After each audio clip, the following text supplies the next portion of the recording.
to Miss Cindy's Kitchen. Thank you so much for watching my channel and liking and subscribing, and I hope you had a great holiday visiting with your family. And today we're going to show you one of our favorite sweet treats, which is lemon bars. And in a lot of places, citrus is really common in December and January, and just when you have the doldrums of winter, you get some nice sunny citrus. So we're going to be making lemon bars, and I have the oven preheating to 350, and this recipe comes from Betty Crocker. You can look it up online. It's called Betty Crocker Lemon Bars, also known as Luscious Lemon Bars because they are downright tasty. So it calls for, I'm doubling the recipe. It normally is a single batch for a square pan. So to double it, it fits in 9 by 13. So 2 sticks of butter, which we will combine with 1 cup of, actually 2 cups of flour because you're doubling it, and 1/2 cup of powdered sugar. So, as you all know, butter is expensive this time of year, but these lemon bars are worth it for a delicate, flaky crust. And I've discovered a trick with butter. When you buy it, and you know you're going to be baking the next day, just leave a package or 2 out on the counter, and in our case, hidden very well from a curious dog. She eats butter, and if it ain't nailed down or hidden, she will steal it. So she's making us a lot more vigilant with our kitchen supplies. So we've got our 1 cup of butter, which is 2 sticks. And then each batch calls for 1 cup of flour, so we're going to put in a total of 2. And as you can tell, I go through a lot of flour, so I have this nice big Tupperware bucket for my flour. And just to give you an idea of how much flour we go through, because I bake a lot, I bought 10 pounds the week before Christmas, which was about 10 days ago, and I am down to the last little bit. So, just made to add that on your shopping list. yeah. And then we have a total of 1/2 cup of powdered sugar. Now, why powdered sugar? Because it blends well with the pastry crust, the butter and the flour. Because if you had granulated sugar, it would make kind of a grainy crust. So we're going to take a pastry blender and just mix it. And this is why you wear an apron. It's easier to change your apron than change your clothes. And you're going to mix this. And you always start with clean hands, because the best tools in your kitchen are the 2 that are attached to your body. And after you blend this, you're going to be pressing it into a 9 by 13 pan, which is not greased. And we're going to be putting it into a 350-degree oven for about 20 minutes. And in the time that the crust is baking, we are going to be making the filling. And I will show you how to prepare your lemons for the filling. So why don't you grease the pan? Well, when you have a 1/2 pound of butter, it provides enough grease to not need additional grease for the pan. And the same thing with cookies. When you have a lot of butter in the mixture, it's greasy enough. You don't need to add grease to your cooking pan.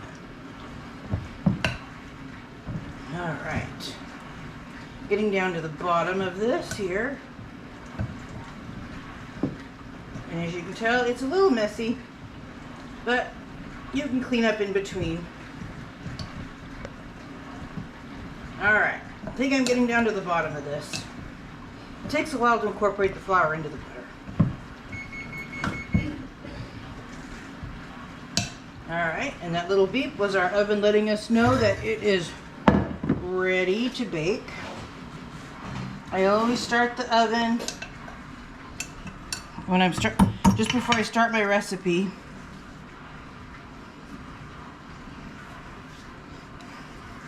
And that way, by the time the recipe is ready to go in the oven, it's pretty much all the way preheated. So when my hands are clean, I washed them just before we embark on this endeavor. So you just press it out with your hands.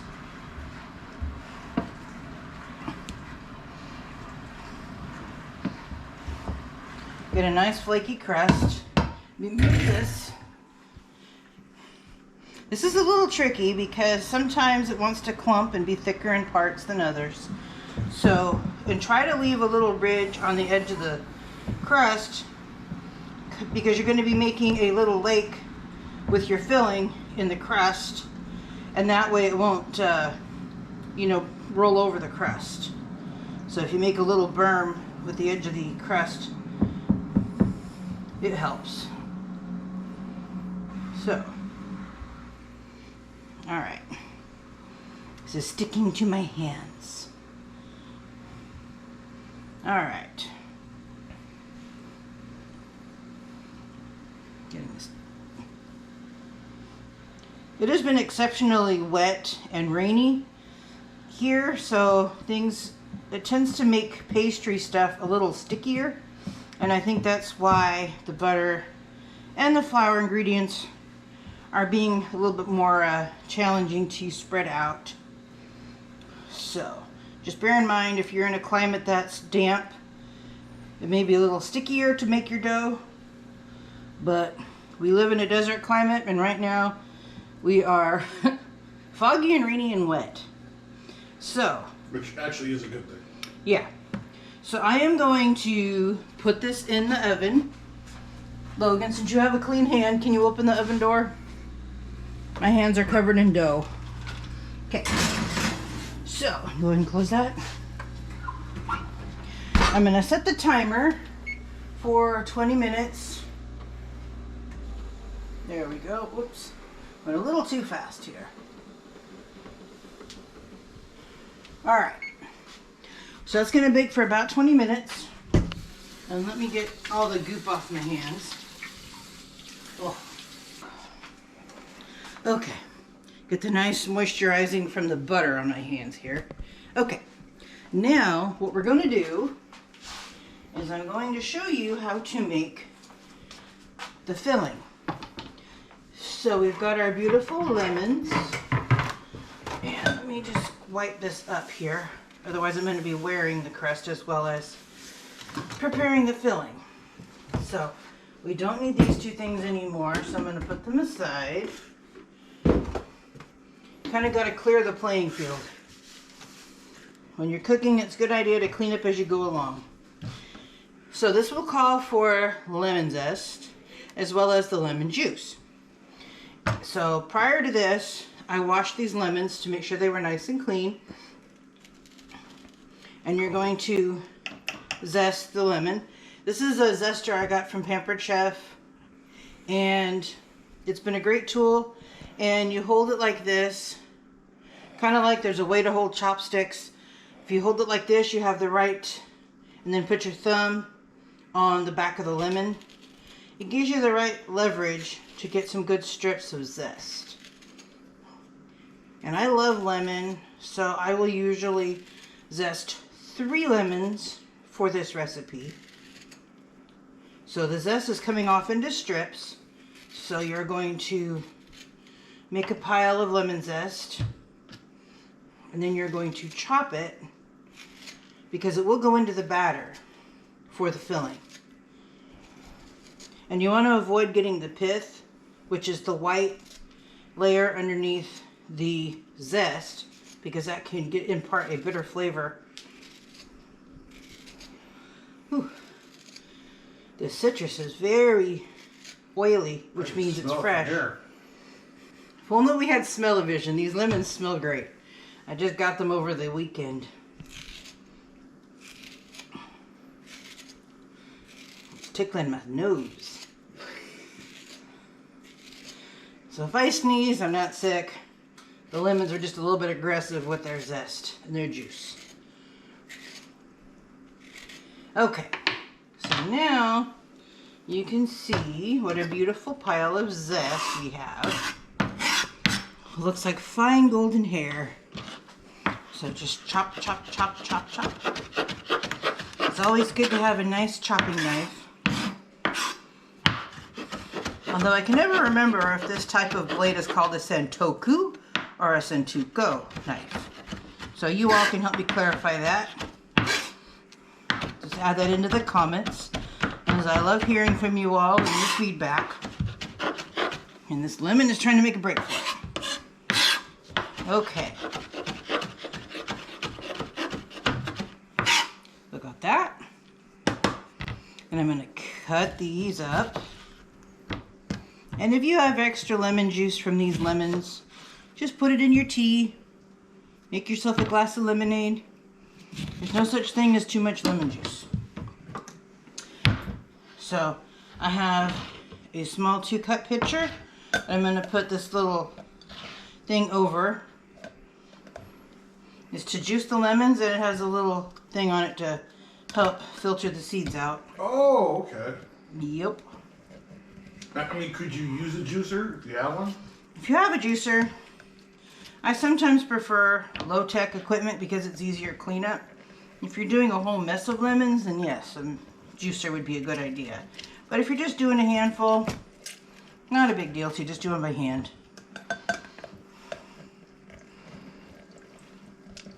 Now I noticed you cup the lemon with your palm and then move it around. Because you want to get all the juice out of there. And I've also heard that if you roll the lemons prior to cutting and juicing them, that helps the little cells release their juice. It's basically whatever gets the job done. Could you use like the lemon juice that they sell at the store? You could, but it just doesn't have the right flavor. Fresh lemons can't be beat. It's good in a pinch, but if you have access to fresh lemons or can buy them at the store, use fresh lemons. It's kind of like getting pre-grated cheese versus cheese that's in a block and you grate yourself. It has additives and chemicals in it, and it just doesn't perform the same way. So I've gotten all of these lemons juiced. I'm going to put that in the sink. And the other hidden benefit of lemon juice is it helps you find all the little cuts on your hand that you didn't know you had.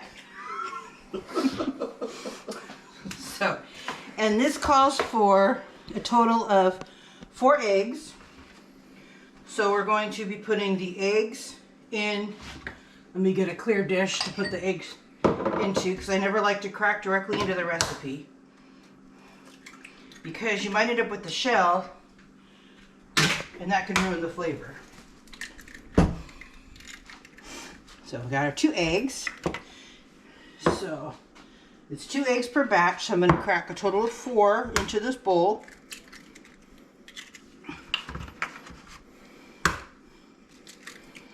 If only we had smell-o-vision. These lemons smell fantastic. So just scan it, make sure there's no shells. I'm going to dump these in. And then we're going to be putting in 2 cups of sugar. Tap out the flour from the measuring cup, and just to confirm, we have got a total of 2 cups of sugar. That's why I like having a pour container, because it just makes it easier. It's airtight storage and great for ease of use.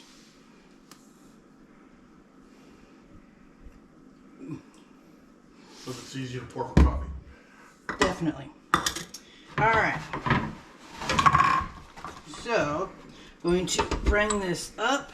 And now we're just going to let that blend until it gets a little whipped.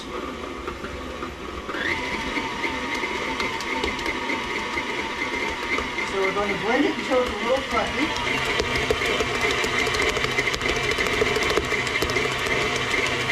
And then we add a teaspoon of baking powder and a half teaspoon of salt. A long time ago when I was first learning to bake, I accidentally used baking soda instead of baking powder. Baking soda is It's a different chemical reaction. So it calls for baking powder. So what did it do if I should have? It foamed up. Oh, really? Yes. Because lemon is an acid. Alright. I'm going to be putting in the baking powder, which is 1 teaspoon of baking powder. And then we're going to have a half a teaspoon of salt.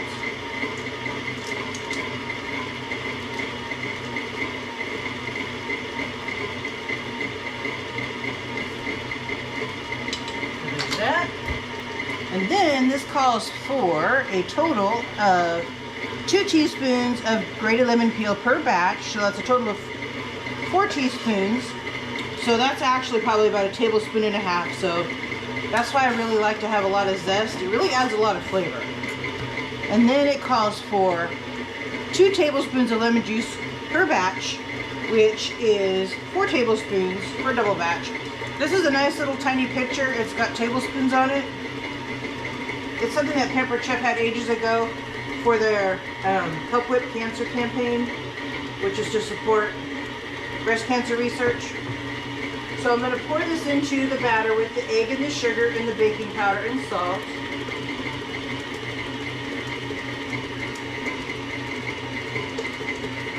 Add that in gradually.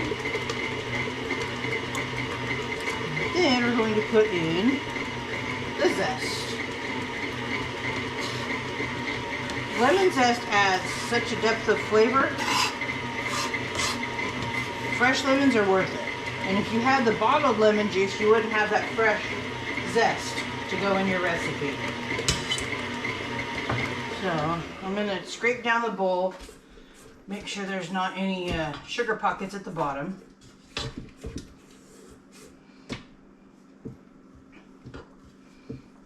Alright. And we've got a little bit of time until the crust is ready, so we're going to pause for a minute and we'll bring it right back. And please like and subscribe to my channel. I've enjoyed hearing from all of you with all of your feedback and comments. So please like and subscribe and we'll be right back with you. And now we're at the end of our waiting period for our crust to cook. So we're going to pull it out of the oven. We got the countdown on the timer. So turn off our timer. And then I'm going to pull this out. I'm going to walk it back over here. And let me close the oven real quick.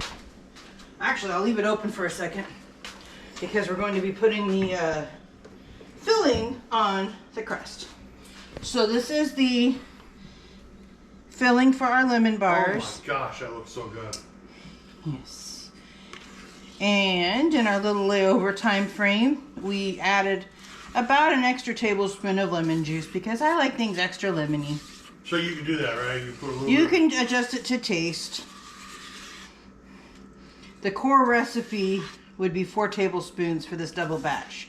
However, I thought it needed a little bit more. So now that we've got that in there, we're going to put it back in the oven and bake it for 25 minutes so the filling can set. So we're going to go back to the oven.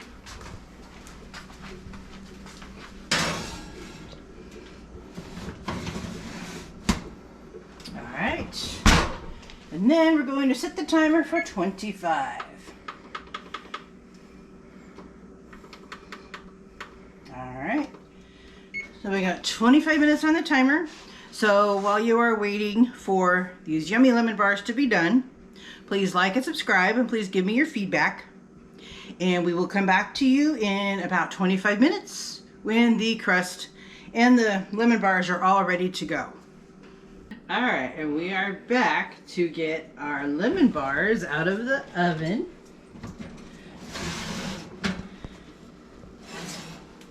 And as you can see, they're golden around the edge and golden in the middle. And it looks like it's breathing on the inside there because it's got a little bubble.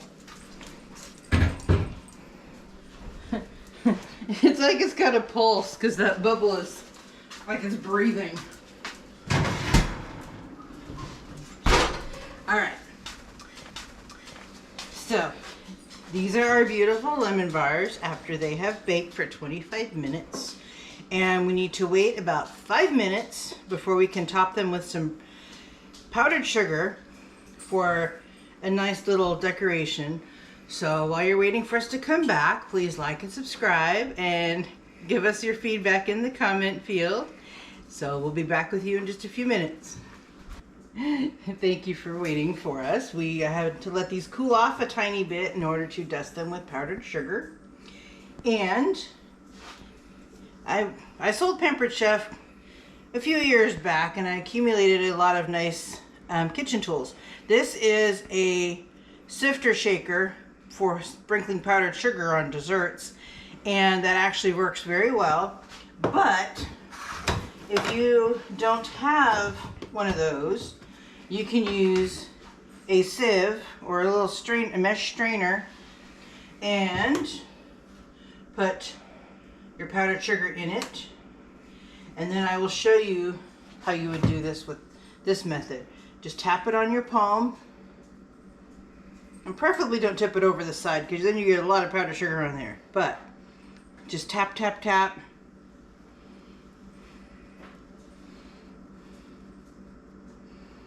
See, and then it looks like a nice little sprinkling of powdered sugar across the surface of your lemon bars.